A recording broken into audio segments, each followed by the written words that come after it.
पावे निज पद राज।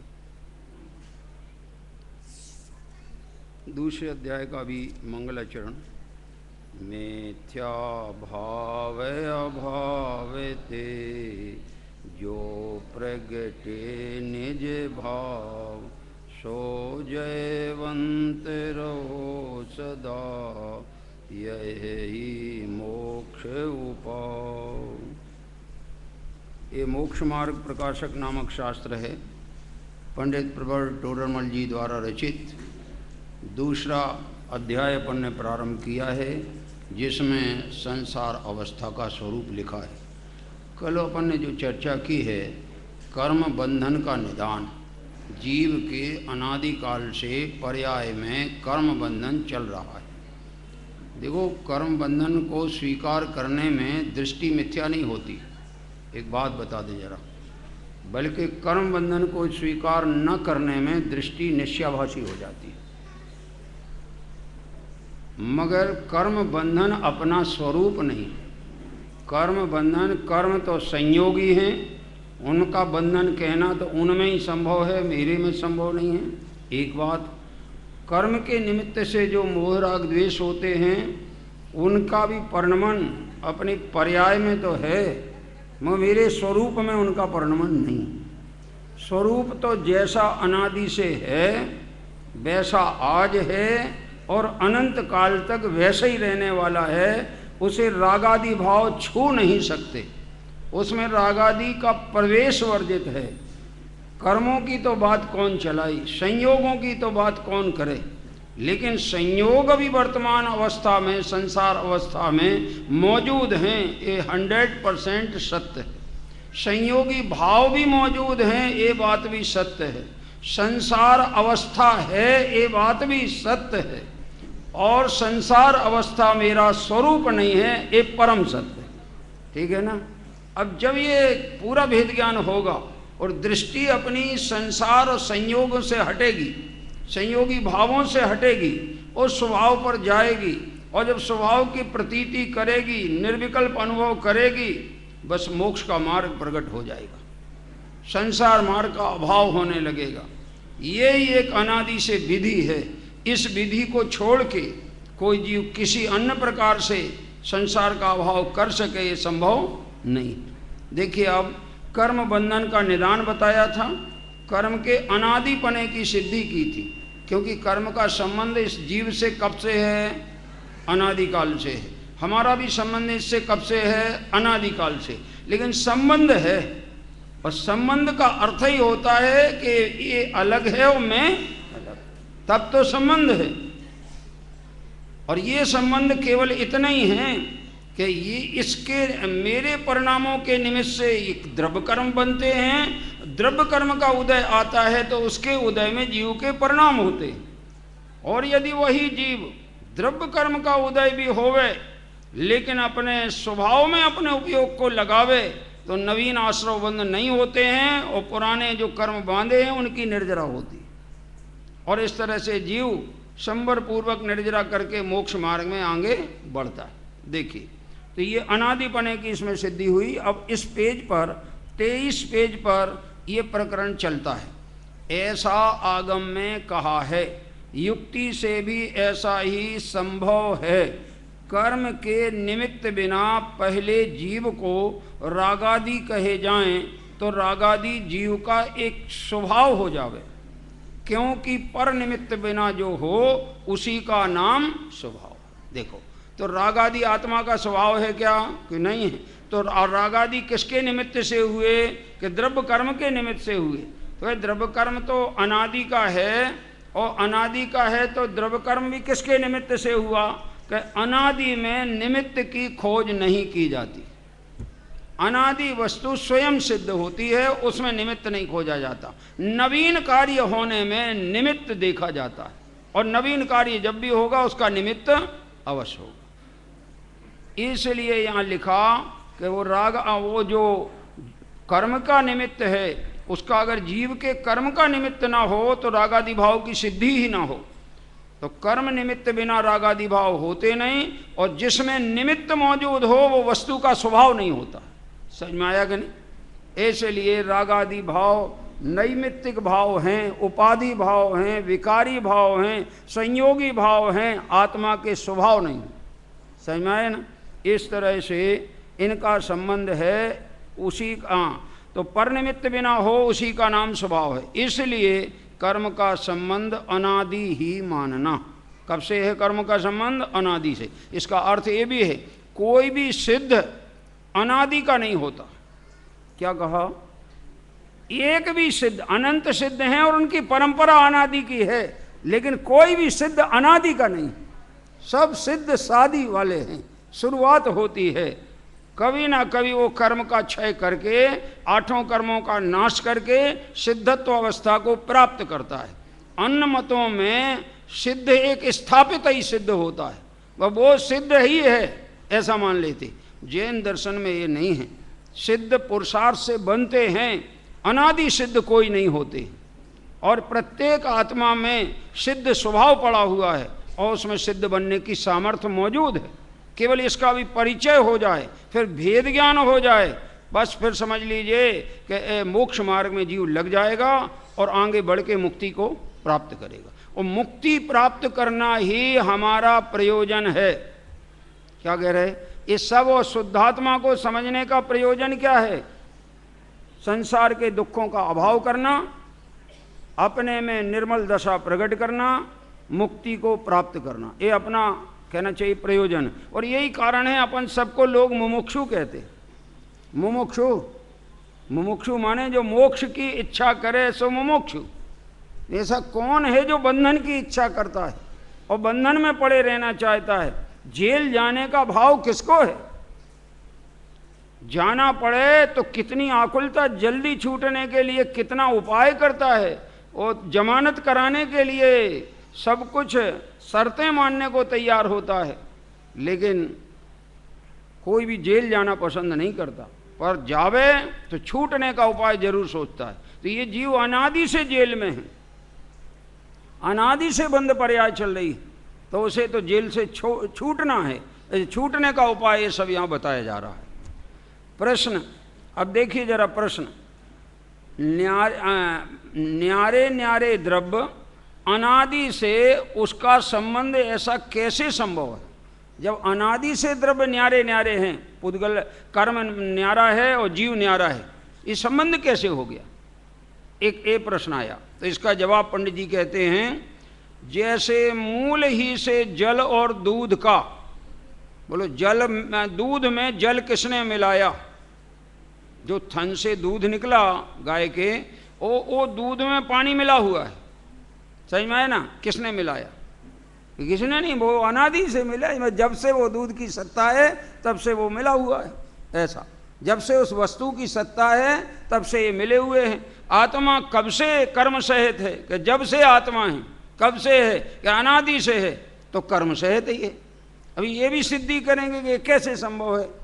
कर्म सहित है और बाद में कह दिया कि भिन्न है। ये दोनों कैसे बनेंगी? कि बनेंगी बातें। पंडित जी लिखते हैं, जल दूध का 3 उदाहरण दिए। सोना किट्टमा का, जो सोना अपन खान से निकालें उसमें जो कालीमा रहती है उसको कोई ने मिलाया है कि सहज है? तुष और कण का, जब भी कण पैदा होता है तो तुष सहित ही पैदा होता है, तुष रहित कण नहीं होता है। समझ में आया ना? तो किसने उस तुष को मिलाया? कोई नहीं, सहज। तथा तिल और तेल का, जहाँ तिल है वहीं तेल भी रहता है। किसने संबंध कराया तिल और तेल का? सहज है, वह संबंध देखा जाता है। नवीन इनका मिलाप हुआ नहीं है।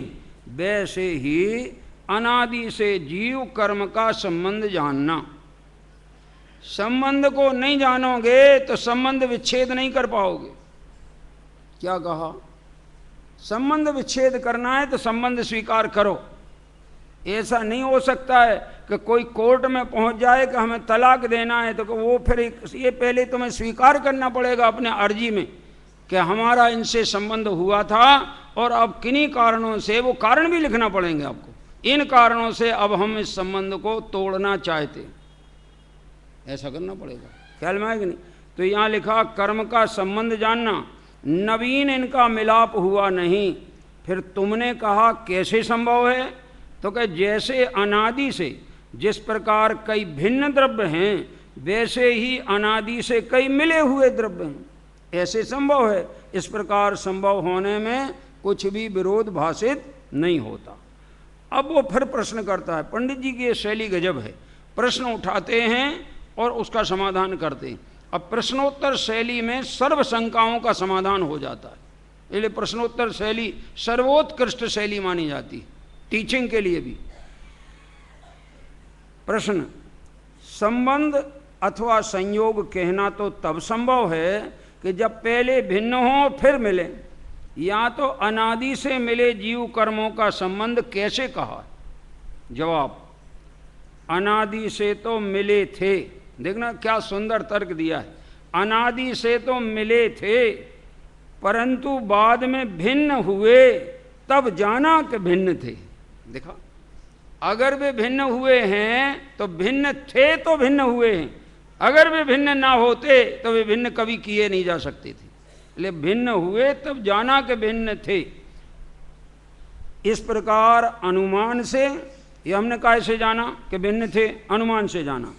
और केवल ज्ञानी ने केवल ज्ञान से प्रत्यक्ष जाना, उन्हें भी ये भिन्न भाषित होते हैं। इससे उनका बंधन होने पर भी भिन्नपना पाया जाता है। अब अपने ज्ञान में क्या करना क्या है?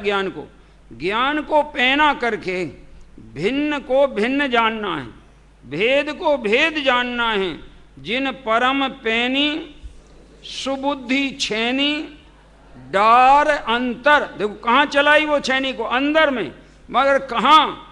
डार अंतर भेदिया, जहाँ भेद था वहाँ छेनी डाली है और अलग अलग किया है। फिर छेनी पड़ते ही वो चीज़ें जो न्यारी है वो न्यारी हो जाएंगी। वर्णादि, वर्णादि में आ गए समस्त प्रकार के संयोग, द्रव्य कर्म, नो कर्म, वर्णादि। अरुरागादि, रागादि में जितने विकारी भाव सब आ गए।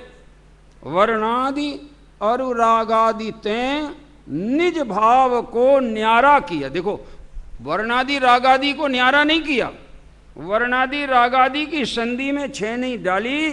छेनी डालते साथ वर्णादि तो न्यारे थे ही, भाई वो भेद ज्ञान की छेनी से वे न्यारे ज्ञान में प्रतीत होने लगे। अभी संबंध तो उनका ज्यों का त्यों बनाए हैं, ध्यान रखो, पर दृष्टि में अब वे न्यारे आ गए, न्यारे हो गए। संबंध में तो अभी तब तक संबंध नहीं छूटेगा जब तक 14वें गुणस्थान के अंत समय नहीं आएगा, तब तक अभी सब कर्मों का संबंध छूटने वाला नहीं। लेकिन भेद ज्ञान की दृष्टि में भेद को भेद रूप जाने उसका नाम सम्यक ज्ञान है, और भेद को अभेद जाने उसका नाम मिथ्या ज्ञान है, और अभेद को भेद माने वो भी मिथ्या ज्ञान है, अभेद को अभेद जाने वो सम्यक ज्ञान। क्या कह रहे? क्योंकि ज्यों का त्यों जाने उसका नाम सम्यक ज्ञान है, अन्यथा जाने उसका नाम सम्यक ज्ञान नहीं। अंग्रेजी में एक कहावत है, बी वाइज। क्या कहावत है? होशियार बनो, not over wise, not under wise and not otherwise. क्या कहा? होशियार तो बनो लेकिन ज्यादा होशियार मत बनो, कम होशियार भी मत बनो, और होशियारी के विपरीत मूर्ख भी मत बनो। क्या कह रहे? ये 3 दोष होते हैं सम्यक ज्ञान में, अतिव्याप्ति, अव्याप्ति और असंभव। अतिव्याप्ति दोष ये है कि वस्तु में जो नहीं है वो तुमको दिखने लगे, तो ये अतिव्याप्ति दोष है। जैसे भगवान में परद्रव्य का कर्तृत्व नहीं है और तुम मानो हम में है, कौन सा दोष हो गया? जीव द्रव्य में सभी में कर्तृत्व स्वभाव है नहीं, पर का कुछ करे ऐसा स्वभाव नहीं। भाई ये स्वभाव है कि जो वस्तु का परिणमन हो उसको जाने। ज्ञायक स्वभाव तो है लेकिन कर्ता स्वभाव आत्मा में नहीं। सभी आत्मा अकर्तृत्व स्वभाव वाले, और वो स्वभाव का भान करना ही सम्यक ज्ञान का प्रयोजन है। सम्यक प्रतीति का भी यही प्रयोजन है। तो यहाँ कहते हैं कि ये अनादि से मिले थे, भिन्न हुए तब भिन्न जाना, तो भिन्न हुए तो इन्हें भिन्न जाना कि ये भिन्न थे, पहले भी भिन्न थे। इस प्रकार अनुमान से और केवल ज्ञान से प्रत्यक्ष भाषित होते हैं। इससे उनका बंधन होने पर भी, देखो, बंधन होने पर भी भिन्नपना पाया जाता है, बंद होते हुए भी भिन्न है। जैसे उदाहरण देते हैं, एक गिलास दूध, आधा यानी आधा लीटर दूध में अपन आधा लीटर पानी मिलाएं तो दूध कितना हो गया?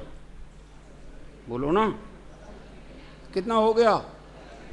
आधा ही लीटर। पर वो बेचने वाला तो नाप के जाएगा तो 1 लीटर में दे के जाएगा, समझ में आएगा? नहीं दे के जाएगा, लेकिन 1 लीटर हो सकता नहीं। जो जल कण हैं वे जल कण ही रहेंगे, और जो दूध कण हैं वे दूध कण ही रहेंगे। वे दोनों मिलके एक हो सकते क्षेत्रावगाह रूप में, लेकिन स्वभाव रूप से वे एक दूसरे के स्वभाव रूप नहीं परिणम सकते। ऐसे अनादि से कर्मों का संबंध जीव के है। जल पय ज्यों जिए तन मेला, जल और पानी जैसे मिल गए हैं, पे भिन्न भिन्न नहीं भेला। मिले पे भिन्न भिन्न हैं, वे भेला माने एक नहीं हो गए हैं। आत्मा और कर्म एक नहीं हो गया, आत्मा और शरीर एक नहीं हो गया, आत्मा और राग एक नहीं हो गया। आत्मा तो आत्मा ही है, ख्याल में आएगा? नहीं, राग राग है। जो राग से भिन्नता आत्मा की नहीं जानते हैं वे भेद ज्ञान नहीं प्रकट कर सकते। समझ में आया? कर्ता कर्म अधिकार में जब शुरुआत की तो एको कर्ता अहम, मैं अकेला ये आत्मा करता हूं, और ये जो रागादि भाव क्रोधादि भाव हैं ये मेरे कर्म हैं। ऐसी अज्ञानमय प्रवृत्ति को दूर करता हुआ सम्यक ज्ञान उदित होता है और वो कर्ता कर्म की प्रवृत्ति का अभाव करता है। ऐसा मंगलाचरण में कहा, कर्ता कर्म अधिकार के मंगलाचरण में। तो ये जो कर्तृत्व बुद्धि है जो अपनी ये बैठी है, क्यों साहब आज आपने क्या क्या किया, बोलो जरा, 1-2 नाम तो बताओ क्या क्या काम किए आज आपने, फिर हम विश्लेषण करें उनका। कोई काम नहीं किया, भगवान बन के बैठे रहे। क्यों भैया, तुम बोलो यार, तुम्हें डरने की कोई जरूरत नहीं। अभी इज्जत तुम्हारी बनी भी नहीं है, अब बन जाएगी, कोई चिंता नहीं।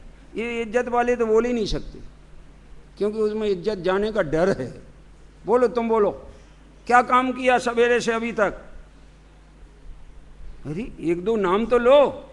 नहाया है कि नहीं? अब देखो बोलना शुरू किया। हाँ, नहाया है, अच्छा। खाना खाया है कि नहीं? भगवान के दर्शन पूजन किया था कि नहीं? किया था, अच्छा। अब ये बताओ कि तुम्हारे यहाँ 4 चीजें हैं। एक तो मैं आत्मा, दूसरा ये भाव कर्म, रागादि भाव, तीसरा द्रव्य कर्म, और ये 9 कर्म रूप शरीर। ये 4 हैं। इनमें, इन 4 में शरीर की क्रिया तुम करते हो कि जानते हो? वचन की क्रिया करते हो कि जानते हो? राग की क्रिया करते हो कि जानते हो? तो तुमने कौन सी क्रिया की दिन भर? हैं? तो आज जानने की क्रिया की, कल कौन सी की थी? अनादि काल से कौन सी क्रिया कर रहे हो? हैं? जानने की। अनादि काल से जानने का अंतर मुहूर्त अगर जानने की क्रिया वास्तव में अनुभव रूप प्रकट हो जाए तो छदमस्त ना रहे, केवल ज्ञानी बन जाए। मगर तुम्हारे विकल्प जानने वाले नहीं होते। कम से कम जानने के भी विकल्प हों तो वो विकल्प छोड़ के जानता रहे। लेकिन इसके विकल्प होते मैंने किया, राग मैंने किया, आज जिनेंद्र भगवान की भक्ति मैंने की और उसमें मैंने नाच किया। बोलो, नाचना तुम्हारा स्वभाव है कि जानना तुम्हारा स्वभाव है? वो नाच में आनंद है कि जानने देखने में आनंद है? काय में है? जानने देखने में आनंद है, और इसलिए जानने देखने वाले नीचे बैठने को तैयार है। क्यों? नाटक पे जो नाचते हैं ना, वे उनको ऊपर होकर के बैठ के, ऊपर स्टेज पे आके नाचना होता है, और देखने वाले नीचे भी बैठ के देखते हैं, तो भी मजा नाचने वालों को आता है कि देखने वालों को आता है? बताओ, किनको आता है? हैं? जिन्हें मजा आता है वे बार बार आवाज देते हैं। ये सीन तो बहुत अच्छा है, वंस मोर, एक बार और दिखा दीजिए यही सीन। तो ये इसका अर्थ ये निकला कि जब नीचे बैठ कर के भी जानने में आनंद है तो सिद्धालय में बैठकर जानते रहने में क्या है आनंद, क्या आनंद की सीमा नहीं है, अनंत आनंद है। और कितने काल तक के लिए है? अनंत काल तक के लिए। धनी धन्य है बे जीव नरभव, पाए यह कारज किया, तिन ही अनादि भ्रमण पंच प्रकार तजीवर सुख लिए। इमी जानी आलस हानि साहस ठानी, यह सिख आदरो, जब लो न रोग जरा गहे। जब तक रोग ना आए और बुढ़ापा ना आए। ये बुढ़ापा बहुत खतरनाक है, अधमरा तो बुढ़ापे में हो जाता है। जब लो न रोग जरा गहे, तब लो झटिति। किसका हित करो? समाज का। किसका? निज हित करो। निज माने मैं क्या एक आत्मा हूं और मेरी परिणति में जो संसार अवस्था बस रही है, जो रागादि पैदा हो रहे हैं, उनके कारणों को जानो। और कारण एक ही है, स्वभाव पर दृष्टि न देने से रागादि पैदा होते हैं, और स्वभाव पर दृष्टि दोगे रागादि पैदा ही नहीं होंगे। और जो पूर्वबद्ध हो चुके हैं वे निर्जरित हो जाएंगे और तुम्हें मुक्ति का मार्ग मिल जाएगा और मोक्ष की प्राप्ति भी हुए बिना रहेगी। ये देखो, ये चर्चा हम कर्मों की कर रहे हैं, वो कर्मों की चर्चा में से आत्मा की बात निकाल रहे हैं, क्योंकि है वहां कर्म। आत्मा के बिना कर्म नहीं होते, और कर्म के बिना आत्मा नहीं होता संसारी। सुन लो जरा, और सच पूछो, अगर ज्ञान दृष्टि से देखा जाए तो कर्म कर्म में रहते हैं, आत्मा में नहीं रहते हैं। और आत्मा आत्मा में रहता है, कर्मों में नहीं रहता है। राग राग में रहता है, राग ज्ञान में नहीं रहता है। ज्ञान ज्ञान में रहता है, ज्ञान राग में नहीं रहता है। ऐसा वस्तु का स्वरूप। क्या कह रहे? तो देखो यहां पढ़ते हैं, ये लिखते हैं कि नए मिले हुए नहीं थे, भिन्न द्रव्यों के मिलाप से ऐसे ही कहना होता है। इनकी जाति भिन्न देखकर वे भिन्न हो जाते देख करके हमने ये जाना कि भिन्न थे। अब जीव और कर्मों की भिन्नता पर और विचार करते हैं। वहां जीव द्रव्य तो, अब जरा ध्यान देना भाई, इसमें भेद ज्ञान की चर्चा शुरू। वहां जीव द्रव्य तो किस जीव द्रव्य की बात है? यूं तो सब जीव द्रव्य की है, लेकिन हमें तो अपनी देखना। ख्याल में आएगा नहीं? जीव द्रव्य तो देखने जानने रूप चेतना गुण का धारक है। मैं कौन से गुण का धारक हूं? देखने जानने रूप चेतना गुण का धारक हूं। इंद्रिय गम्य न होने से अमूर्तिक है। मैं कैसा हूं? देखो, मैं जानने देखने के स्वभाव वाला हूं, अमूर्तिक हूं। और आगे लिख रहे, संकोच विस्तार शक्ति सहित असंख्यात प्रदेशी एक द्रव्य हूं। प्रदेश असंख्यात, क्या कहा? असंख्यात प्रदेशी एक द्रव्य हूं। तो एक द्रव्य में असंख्यात प्रदेश भेद है कि तुमने अपनी कल्पना से प्रदेश भेद किया है? बोलो, प्रदेश भेद होता ही नहीं। आत्मा में प्रदेश भेद होता ही नहीं। ये तो हम अपनी कल्पना से जितने एक अणु जो है, जितने आकाश के क्षेत्र को घेरता है, उतनी जगह को प्रदेश कहते हैं। और उन प्रदेशों से आत्मा का माप किया जाए तो उसके असंख्यात प्रदेश बनते हैं। कितने बनते हैं? असंख्यात। तो आत्मा को असंख्यात प्रदेश ही कहते हैं। ये हाल है। ये हाल एक है कि दो हैं? बोलो जरा। ये हाल दिख रहा है ना पूरा? कितना है? कितने हाल हैं? गिनती बोलो। एक है ना? हम दो बता दें आपको। एक हाल तो वो जहां पुरुष बैठे, एक हाल वो जहां स्त्री बैठी हैं। तो स्त्रियां बैठी हैं, महिलाएं बैठी हैं। तो आप बताइए, हाल के कितने टुकड़े हो गए? ये हुए ही नहीं। तुमने अपनी कल्पना से भेद तो किए हैं, लेकिन तुम्हारी भेद कल्पना से वस्तु में भेद हो सकता? वस्तु तो अभेद ही है, आत्मा तो अभेद है, उसमें भेद नहीं होता। भेद करना व्यवहार है, वस्तु का स्वरूप नहीं। तो यहां लिखा है, जीव द्रव्य देखने जानने के चेतना गुण का धारक है, इंद्रिय गम्य न होने से अमूर्तिक है, संकोच विस्तार शक्ति सहित असंख्यात प्रदेशी एक द्रव्य। अगर ये संकोच विस्तार की शक्ति ना होती तो ये जिस शरीर में जाता है उस शरीर के आकार का हो जाता है। ये किसके बल पे होता है? वो संकोच विस्तार शक्ति के बल पर होता है। तथा कर्म है वह चेतना गुण रहित जड़ है। अब लो विश्लेषण चालू। अपने को कहा था चेतन, दर्शन ज्ञान मैं चेतन है, और यहाँ कर्म कैसा लिखा? कर्म है वो चेतना गुण रहित जड़ है, मूर्तिक है। आत्मा कैसा कहा था? अमूर्तिक। और कर्म को कैसा कहा? मूर्तिक है। अनंत पुद्गल परमाणुओं का पिंड है, और आत्मा असंख्यात प्रदेशी एक द्रव्य है। वो एक द्रव्य है, अखंड द्रव्य है, और ये अनंत पुद्गल परमाणुओं का पिंड। पिंड माने मिल गए हैं, वे मिले नहीं हैं वाकई। एक क्षेत्र में वे सब परमाणु इकट्ठे हो गए हैं तो एक पिंड बन गया है। और पिंड बन जाने पर एक परमाणु दूसरे परमाणु रूप नहीं होता, सब परमाणुओं की न्यारी सत्ता बनी रहती। समझ में आया ना? तो ये पिंड रूप है, अनंत परमाणुओं का पिंड ये शरीर है। और आत्मा एक अभेद असंख्यात प्रदेशी अमूर्तिक दर्शन ज्ञानमय वस्तु है। मैं कौन सी वस्तु हूँ? दर्शन ज्ञानमय। चेतन को है उपयोग रूप, बिन मूर्त चिन्ह मूर्त अनूप। आत्मा बिन मूर्ति माने अमूर्तिक है, और चेतन मूर्ति है माने चेतना ही उसका स्वभाव है, ऐसा कह रहे। इसलिए इन परमाणुओं का पिंड है, इसलिए एक द्रव्य नहीं है। कौन एक द्रव्य नहीं है? ये जो कर्म हैं वो एक द्रव्य नहीं है, कर्म वर्गणाएं हैं वे एक द्रव्य नहीं है, नो कर्म शरीर है वो एक द्रव्य नहीं है। हम एक मानते हैं, और इतना ही एक नहीं मानते हैं, वे अनंत पुद्गल परमाणुओं के स्कंद को एक मानते हैं और उसको अपना मानते। क्या मानते हैं? तन उपजत, शरीर पैदा हुआ। कौन पैदा हुआ? शरीर। और तन उपजत अपनी उपज जान।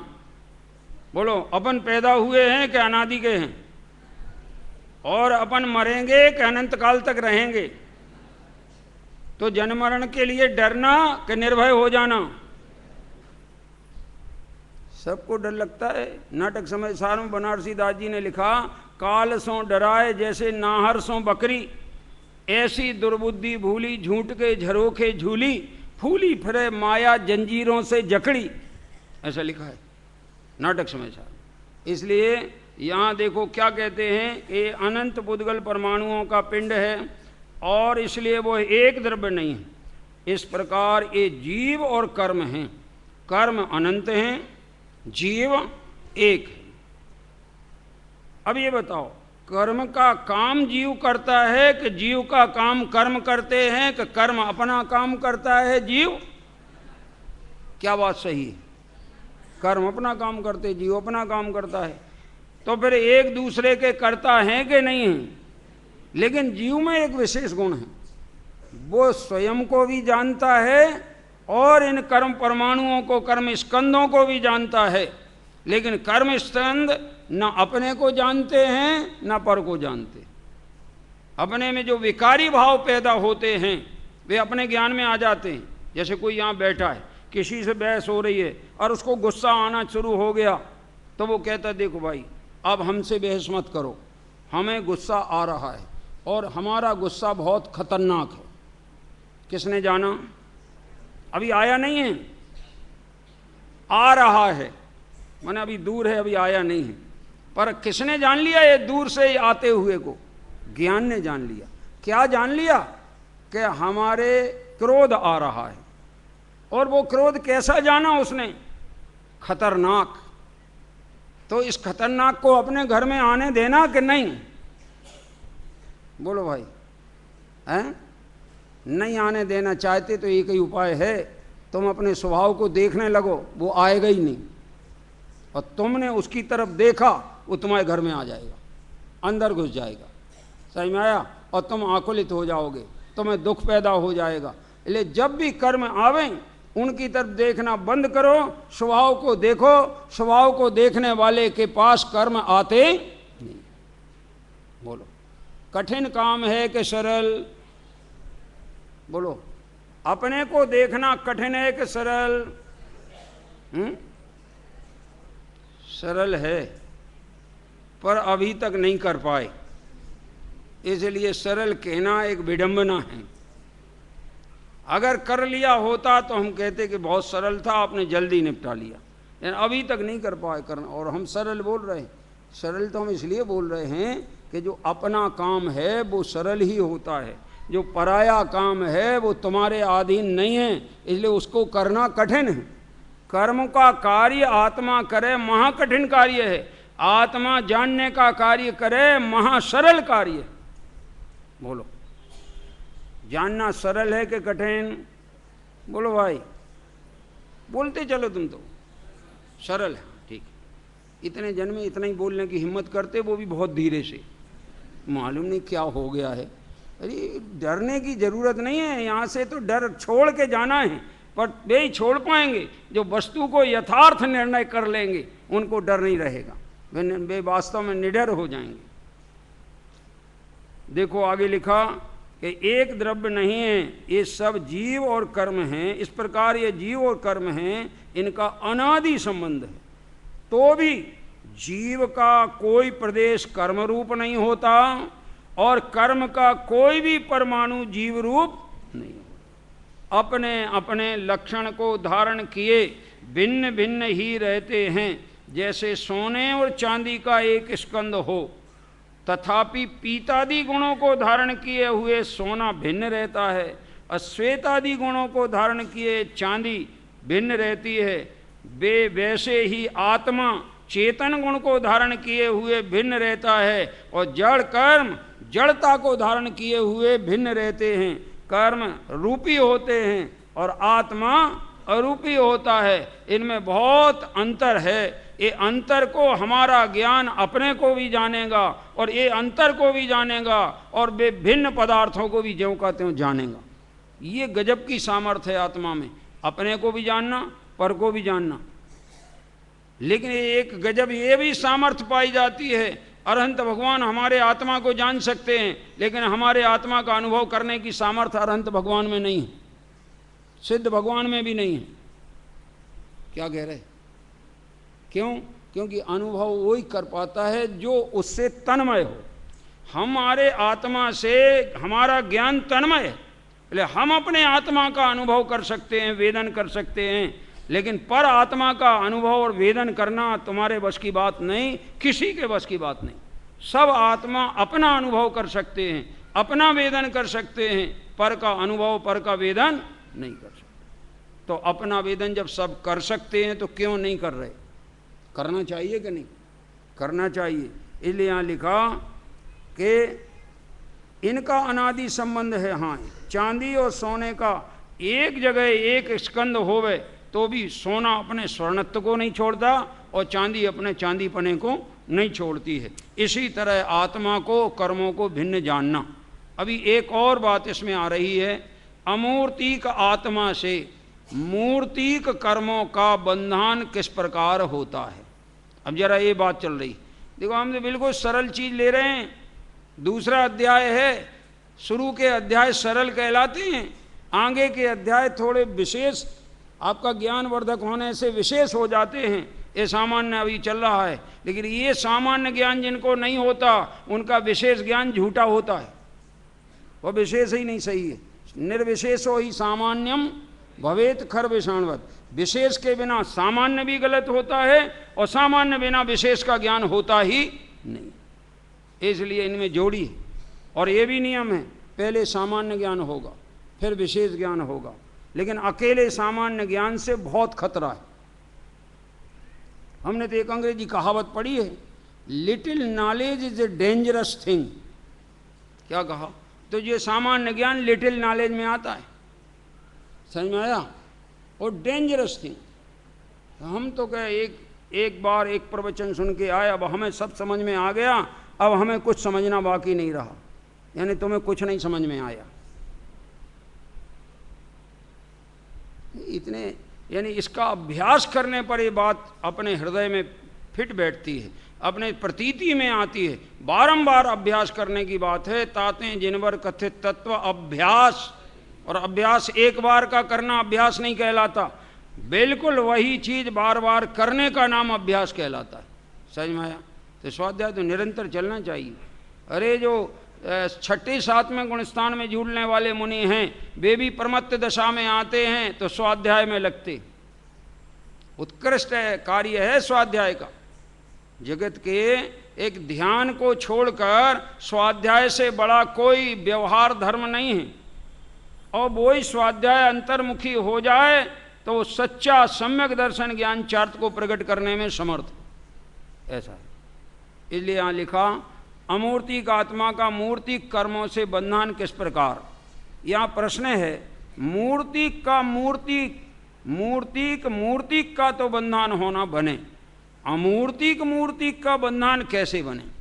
उत्तर, जिस प्रकार व्यक्त इंद्रिय गम्य नहीं ऐसे सूक्ष्म पुद्गल और व्यक्त इंद्रिय गम्य हैं ऐसे स्थूल पुद्गल उनका बंधन होना मानते हैं, उसी प्रकार इंद्रिय गम्य होने योग्य नहीं ऐसा अमूर्तिक आत्मा और इंद्रिय गम्य होने योग्य मूर्तिक कर्म, इनका बंधन होना मानना।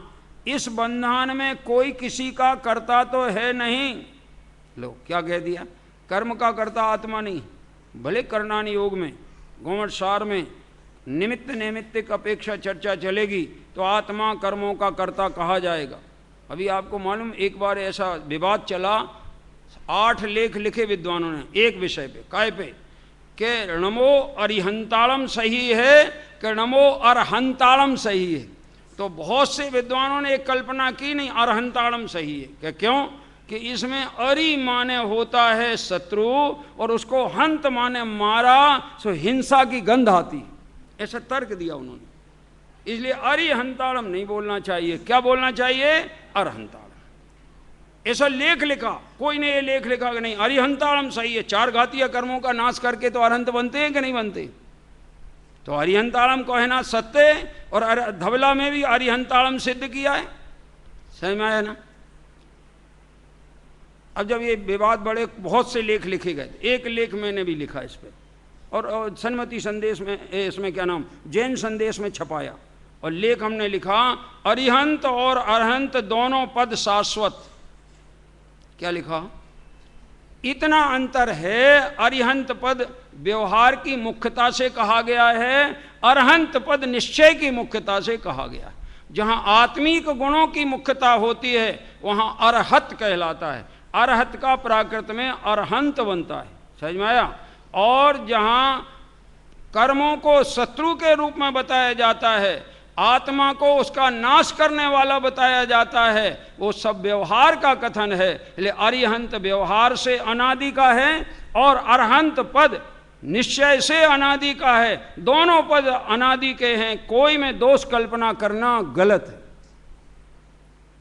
बोलो निश्चय अनादि का है कि व्यवहार, कि दोनों, ये दोनों ही हैं, कहे दोनों श्रुत ज्ञान के अंश हैं, दोनों सम्यक ज्ञान के अंश हैं। इसलिए उनमें एक को कोई अलग कल्पना करो, दूसरे की अलग कल्पना करो, ये संभव नहीं।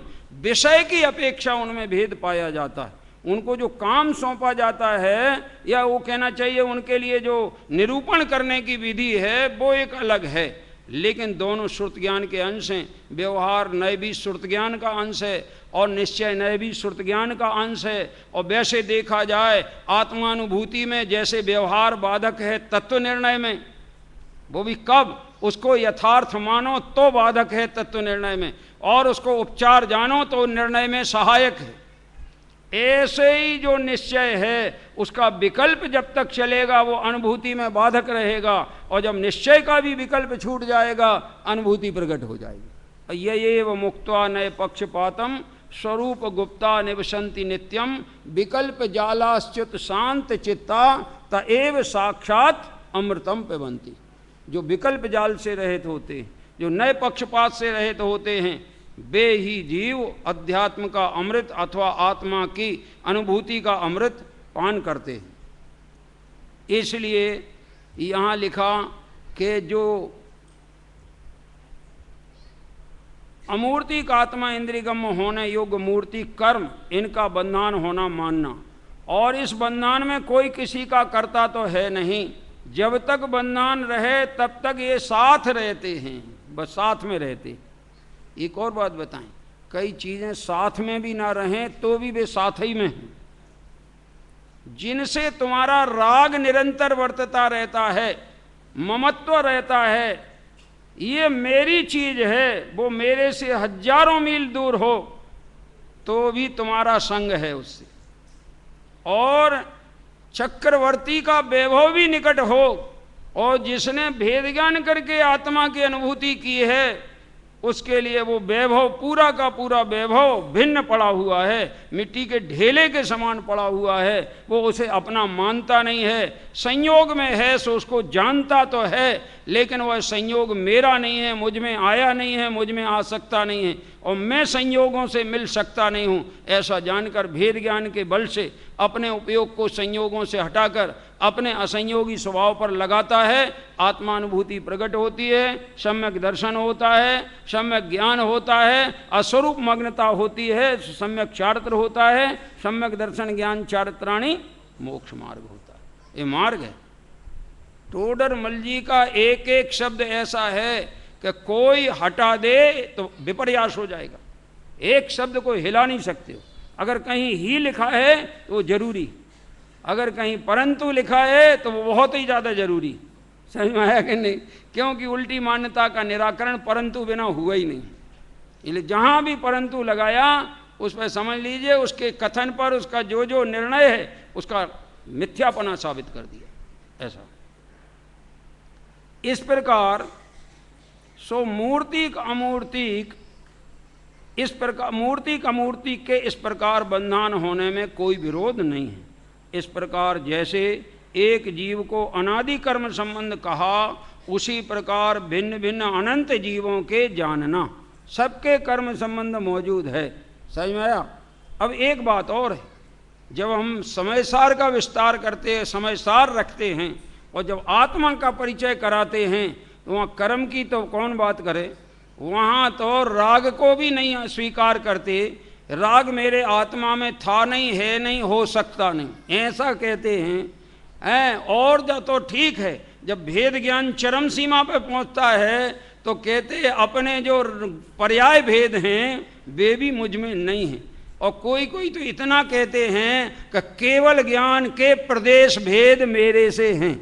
तो मैंने कहा ये तुम्हारा कहना बहुत सही है, क्योंकि केवल ही ज्ञान नहीं है तो प्रदेश भेद तो हो गई, आ गई समझ में कि नहीं? लेकिन बात ये सांची नहीं, सांची बात ये है कि केवल ज्ञान से कभी भी प्रदेश भेद नहीं होता। केवल दृष्टि केवल ज्ञान पर्याय से हट जाती है, स्वभाव पे लग जाती है, उसको कहते हैं केवल ज्ञान से मेरा भेद है। वस्तु स्वरूप से केवल ज्ञान और वस्तु स्वरूप न्यारे हो सकते नहीं। अरे छायोपशमिक ज्ञान आत्म स्वभाव से न्यारा हो सकता नहीं, केवल ज्ञान की तो भिन्नता का प्रश्न उठता ही नहीं। लेकिन भिन्न क्यों कहा? एक सच्ची घटना सुनाएं। गुरुदेव से किसी ने प्रश्न किया, और सेम प्रश्न दो जनों से किया, गुरुदेव से भी किया और तुम्हारे से चंपाबेन से भी किया। दोनों के जवाब सुनो जरा क्या दिए। गुरुदेव ने तो ये जवाब दिया, जब वो बोला क्या पर्याय द्रव्य से भिन्न होती है, तो बोले होती है। गुरुदेव क्या बोले? होती है। तो कथनचित होती है कि सर्वथा होती है? सर्वथा होती है। तो क्षेत्र से होती है कि काल भाव सबसे होती का? सबसे होती है। ये गुरुदेव के कथन। बस अब उसने सोचा कि अब हमारे पास कुछ चारा ही नहीं बचा कि हम कोई तरीके से पर्याय से संबंध स्थापित रख सकें। अब तो एक ही बात है, अपनी दृष्टि हटाओ और कहाँ ले जाओ? स्वभाव पे ले जाओ। ठीक है ना? अभी एक क्वेश्चन बेन श्री से पूछा, स्वानुभव दर्शन में आया है, स्वानुभूति दर्शन में, उसमें उन्होंने ये जवाब दिया कि भैया जो पर्याय केवल ज्ञान के प्रदेश भिन्न कहे हैं वे द्रव्य दृष्टि के जोर में कहे, ये वस्तु स्वरूप नहीं है, ऐसा लिखा उसके अंदर। ये द्रव्य दृष्टि के जोर में कहे हैं, क्योंकि दृष्टि का जोर द्रव्य स्वभाव पे ले जाना था, तो जिस पे दृष्टि ले जानी है वो चीज दिखना चाहिए, और जिससे हटानी है वो दिखना ही नहीं चाहिए, ओझल हो जाना चाहिए। इस बल से वो कहा है।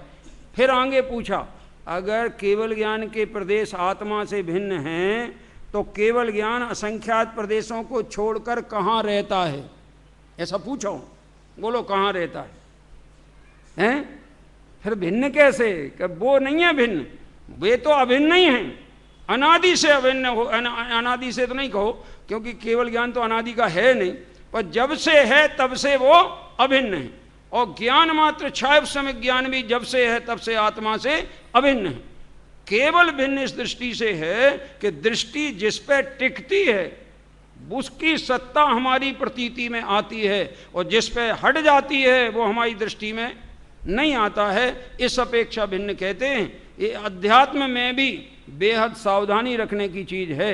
अगर आपने सर्वथा लगा करके बात की तो नियम से मिथ्यात्व का पोषण होगा, और उसमें जिस अपेक्षा कही गई है वो अपेक्षा समझी तो विरोध मिटे बिना रहेगा। ऐसा समझना है। इसलिए ज्ञानियों के वचनों में अगर आपने एकांत लगाया, उसको जो अभिप्राय है जिस अपेक्षा वो नहीं समझ में आई तो विरोध पैदा हो जाएगा, और अपेक्षा समझ में आएगी, विरोध मिट जाएगा, और आत्मानुभूति प्रकट करने का चांस अपने को मिल जाएगा। टाइम हो गया। कल मुझे बहुत महत्वपूर्ण इसमें प्रकरण लेना है। अब वो प्रकरण नवीन बंध के विचार में आप तत्व ज्ञान की चरम सीमा दिखाएंगे।